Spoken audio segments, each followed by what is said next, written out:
1 مہینہ گزر گیا، راحل کا کچھ پتہ نہ چلا، وہ یوں غائب ہوئی جیسے زمین کھا گئی یا آسمان نکل گیا۔ عباس حیدر سخت اذیت میں تھا۔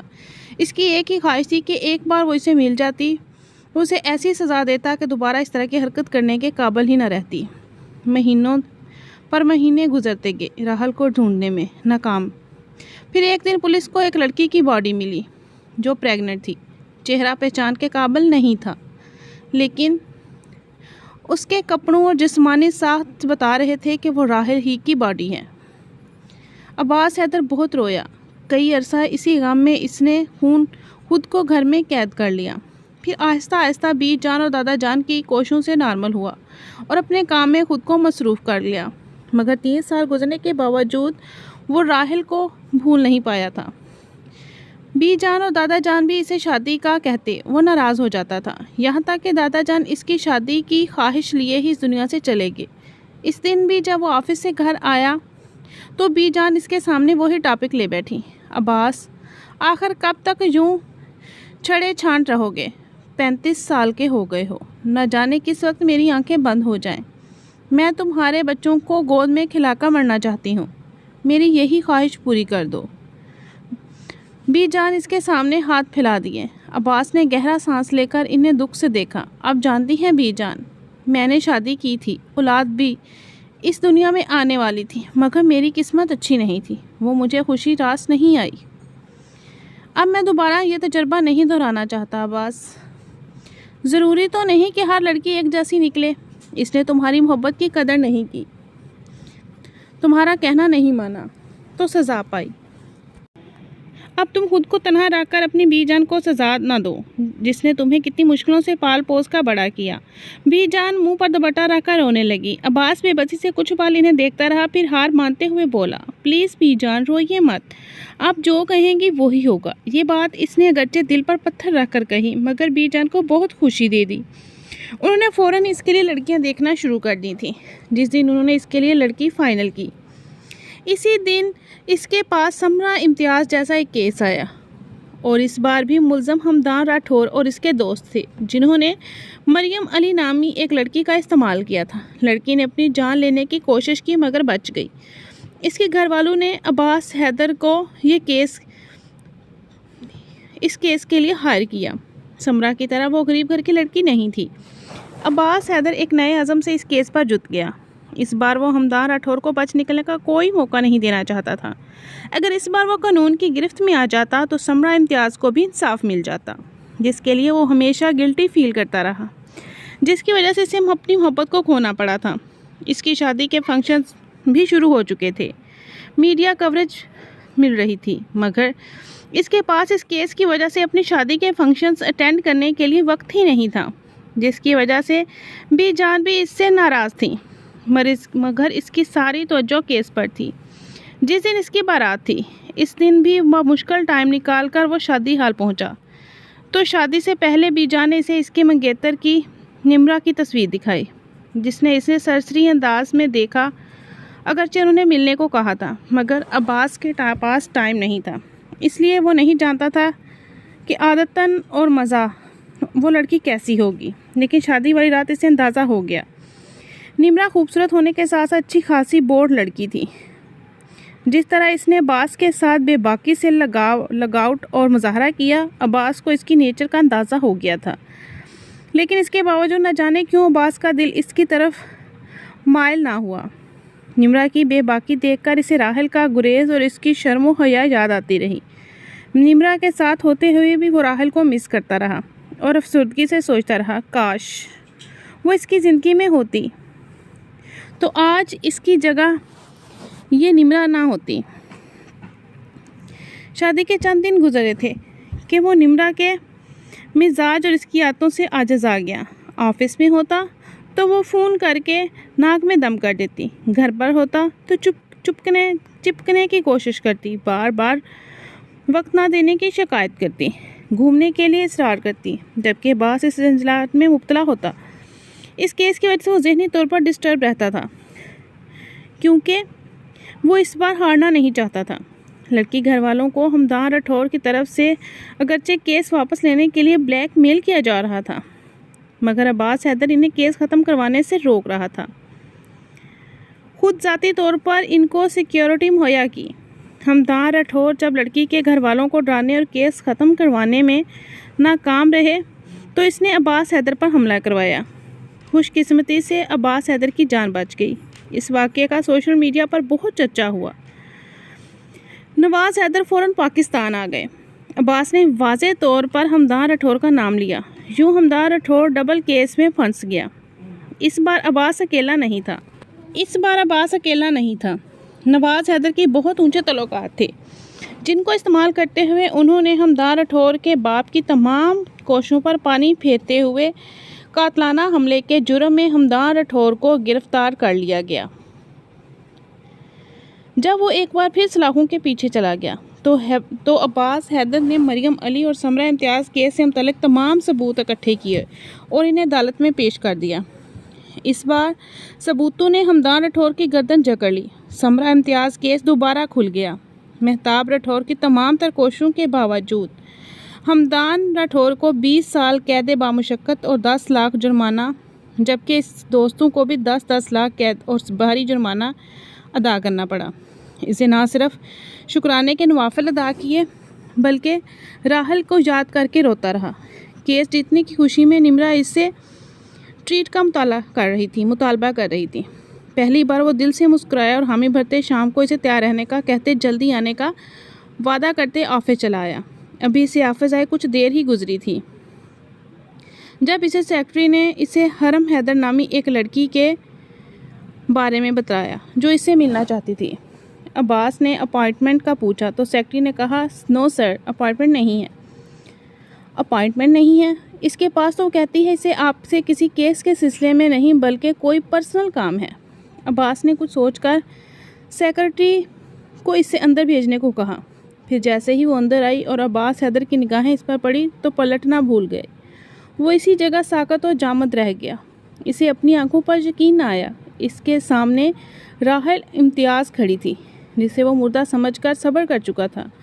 پورے 3 سال اور 2 مہینے بعد وہ اس کے سامنے زندہ سلامت تھی۔ اسے بے یقینی سے دیکھتا بڑی مشکل سے وہ اپنی جگہ سے اٹھ کر اس کے قریب آیا تھا۔ راحل سر جھکائے لب کاٹ رہی تھی۔ عباس پلکیں جھپکائے بغیر اسے دیکھتا جا رہا تھا۔ راحل سے اپنی ٹانگوں پر کھڑے رہنا دشوار ہو گیا۔ وہ گہرے سانس لیتی کرسی پر بیٹھ گئی۔ عباس کی نگاہوں میں اب بھی بے یقینی تھی جسے دیکھ کر وہ شرمندہ ہو گئی۔ آہستہ آہستہ وہ اسے اپنے بارے میں سب بتانے لگی کہ کس طرح اس کا گھر چھوڑ کر اپنی ماں کی ایک سہیلی کے پاس دوسرے شہر چلی گئی تھی تاکہ وہ اسے ڈھونڈ نہ پائے۔ 2 سال وہ اس سے شدید نفرت کرتی رہی اور جب اسے پتہ چلا کہ عباس حیدر نے ہمدان راٹھور کو سزا دلوائی ہے تو وہ اس کا شکریہ ادا کرنے اور اپنی غلطیوں کو معافی مانگنے آئی ہے۔ وہ بول رہی تھی اور عباس حیدر ساکت کھڑا سن رہا تھا۔ اس نے عباس حیدر کو بتایا کہ اس کی ایک بیٹی حرم بھی ہے۔ عباس یہ سن کر بے قرار ہوا تھا۔ وہ فوراً اپنی بیٹی سے ملنا چاہتا تھا۔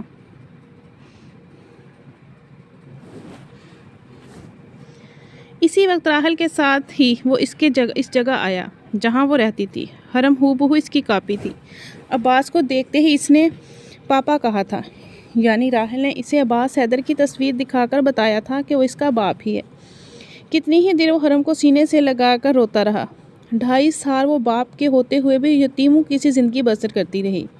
اس کے بدن پر جو معمولی پھٹا پرانا لباس اور جو اس کی صحت تھی، عباس حیدر کو اندازہ لگانے میں ذرا دیر نہ لگی کہ راحل امتیاز نے اپنی نفرت اور ضد کے چکر میں اس کی بیٹی کو کس طرح کے حالات میں رکھا۔ اس کا بس نہیں چل رہا تھا کہ وہ اس لڑکی کا گلا دبا دے جس نے اس کی بیٹی کو اتنا عرصہ باپ سے دور رکھا۔ اس نے بڑی مشکل سے اپنے آپ کو کنٹرول کیا۔ حرم کو گود میں اٹھائے وہ وہاں سے نکلنا چاہ رہا تھا جب راحل نے آنکھوں میں حیرانگی لیے اس کے سامنے آ گئی۔ میری بیٹی کو کہاں لے کر جا رہے ہیں؟ اس نے سوال کیا۔ عباس کے تن بدن میں آگ لگا دی۔ جسٹ شٹ اپ، تمہاری بیٹی یہ تب تک تھی جب تک تم نے اسے اپنے پاس رکھا۔ اب یہ میرے پاس رہے گی۔ کیا مطلب؟ آپ ایک بچی کو ماں سے جدا کریں گے؟ راحل نے ڈبڈبائی آنکھوں سے دیکھا۔ تم نے کیوں باپ سے جدا رکھا اتنا عرصہ بچی کو؟ عباس نے اسے گھور کر دیکھتے ہوئے ترکی بترکی جواب دیا۔ راحل کی آنکھوں سے آنسو بہنے لگے۔ عباس آپ ایسا نہیں کر سکتے، حرم میرے اور میں اس کے بغیر نہیں رہ پاؤں گی۔ آپ کو اس کو ساتھ لے جانا ہے تو میں بھی چلوں گی، میرے ساتھ صرف میری بیٹی رہے گی، تم وہیں رہو جہاں اتنے عرصے سے رہ رہی ہو۔ حرم کی فکر کرنے کی ضرورت نہیں ہے، اسے میں ماں کے بغیر رہنا سکھا دوں گا۔ اس کی درستگی سے کہنے پر راحل کی آنکھوں سے آنسو بہنے لگے۔ عباس آپ میرے ساتھ ایسا نہیں کر سکتے، میں صرف حرم کی ماں ہی نہیں آپ کی بیوی بھی ہوں۔ Just shut up. عباس کا بھڑکا، اتنا عرصہ بیوی ہونے کا خیال نہیں آیا؟ اب مجھے تمہاری کوئی ضرورت نہیں اور نہ ہی میری زندگی میں تمہاری کوئی جگہ ہے۔ ایک عدد بیوی میرے گھر پر موجود ہے، بیٹی مجھے مل گئی اور اب میری فیملی مکمل ہو گئی ہے۔ بیوی راحل کی آنکھوں میں حیرت سے پھیل گئی۔ نہیں، آپ جھوٹ بول رہے ہیں، وہ بے یقین ہوئی۔ سوشل میڈیا پر جا کر چیک کر لو، میری شادی کے تمام فنکشنز کی ویڈیوز تمہیں مل جائیں گی۔ عباس تنزیہ انداز میں کہہ کر حرم کو لے وہاں سے نکل گیا۔ راحل کچھ پل ساکت کھڑی رہی، پھر بھاگتی ہوئی کمرے میں آئی، اپنا موبائل اٹھایا اور سرچ کرنے لگی۔ کچھ دیر بعد عباس حیدر کی شادی کی تصاویریں اس کے سامنے تھیں۔ عباس حیدر دلہا بنا کھڑا تھا اور اس کے پہلو میں امیر کبیر خاندان سے تعلق رکھنے والی اس کی خوبصورت بیوی سجی سنوری کھڑی تھی۔ راحل کی آنکھیں صدمے سے پھٹ پڑیں، وہ موبائل کو دور پھینکتے پھوٹ پھوٹ کر روتی فرش پر گرتی چلی گئی۔ دوسری طرف عباس جب حرم کو لے کر گھر گیا تو نمرہ میکے گئی ہوئی تھی۔ بی جان حرم سے مل کر خوش تو ہوئی، مگر ساتھ ہی وہ سوچ کر پریشان تھی کہ جب نمرہ کو پتہ چلے گا کہ اس کی پہلی بیوی اور بیٹی کا تو وہ نہ جانے کیسا ریئیکٹ کرے گی۔ مگر عباس کو پرواہ نہیں تھی، اس نے بی جان سے صاف کہہ دیا اگر نمرہ اس کی بیٹی کو قبول نہیں کرے گی اور الگ ہونا چاہے گی تو اسے روکے گا کوئی نہیں، اس کے لیے اپنی بیٹی سے زیادہ اہم کوئی نہیں۔ راحل کا رو رو کر برا حال تھا۔ وہ دن کی حرم کی جدائی اور عباس حیدر کی شادی کے صدمے نے اسے نڈھال کر دیا تھا۔ تیسرے دن وہ بمشکل اپنے وجود کو گھسیٹتی عباس حیدر کے گھر کے ڈریس ادھر ادھر سے پوچھتی وہاں جا پہنچی، مگر گارڈ نے اسے اندر نہیں جانے دیا۔ وہ کسی بے کارن کو کس طرح گیٹ پر بیٹھی گارڈز کی منتیں کرتی رہی۔ بالآخر اسے ترس آ گیا، اس نے عباس حیدر کے کانٹیکٹ کر کے اس کی متعلق بتایا تو عباس نے سختی سے منع کیا کہ وہ لڑکی اس کو بھگا دے۔ راحل روتی ہوئی اس وقت تو چلی گئی، مگر دوسرے دن وہ عباس حیدر کے آفس جا پہنچی۔ اس کی سیکرٹری روکنے کے باوجود راحل زبردستی عباس کے روم میں گھس گئی۔ سیکرٹری کو شور کرنے پر گارڈز فوراً وہاں پہنچے، مگر عباس حیدر نے ان سب کو روک دیا۔ اس کے جانے کے بعد وہ غصیلے اور سرسر تاثرات کے ساتھ راحل کی طرف متوجہ ہوا۔ کیا مسئلہ ہے تمہارا؟ کیوں پرے تماشا لگا رہا ہے؟ بار بار عباس آپ کو خدا کا واسطہ ہے میرے ساتھ ایسا مت کریں، میں حرم کے بغیر مر جاؤں گی۔ وہ روتے ہوئے عباس حیدر کے قدموں میں گر گئی، بے ہوش ہو گئی۔ عباس جو اسے دھتکارنا چاہتا تھا اس کے بے ہوش ہونے پر گھبرا گیا۔ راحل کی بے ہوش وجود کو اپنی باہوں میں اٹھا کر وہ ہاسپٹل لایا تھا۔ اس کے پورے سٹاف نے حیرانگی کے ساتھ یہ منظر دیکھا۔ راحل کو فوراً ایمرجنسی میں لے جایا گیا۔ عباس حیدر کے چہرے پر پریشانی تھی، وہ چاہ کر بھی خود کو اس لڑکی کے لیے گھبرانے اور پریشان ہونے سے روک نہیں پا رہا تھا۔ کچھ دیر بعد ڈاکٹر نے ایمرجنسی روم سے باہر آتا دیکھا اور اسے بے قراری سے ٹہلتا عباس اس کی طرف تیزی سے لپکا۔ ڈاکٹر میری وائف ٹھیک تو ہے نا؟ عباس نے بے چینی سے پوچھا۔ جواب میں ڈاکٹرز نے کہا کسی گہرے صدمے کی وجہ سے ان کا نروس بریک ڈاؤن ہوا ہے، اگر آپ ان کو لانے میں تھوڑی سی بھی دیر کرتے تو انہیں بچانا مشکل ہو جاتا۔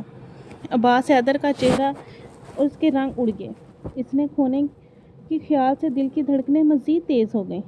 اسے اپنے رویے پر پشیمانی محسوس ہونے لگی۔ کئی گھنٹوں بعد جا کر راحل جب ہوش میں آئی تو پہلا لفظ جو اس کے منہ سے نکلا وہ حرم تھا۔ عباس کا افسوس گہرا ہوا۔ اس نے فوراً گھر کال کر کے ملازم کو حرم کو لانے کو کہا۔ وہ اپنے سامنے پا کر راحل کو یوں محسوس ہوئی جیسے نئی زندگی مل گئی۔ وہ پاگلوں کی طرح حرم کو چومتی اونچی آواز میں روتی رہی۔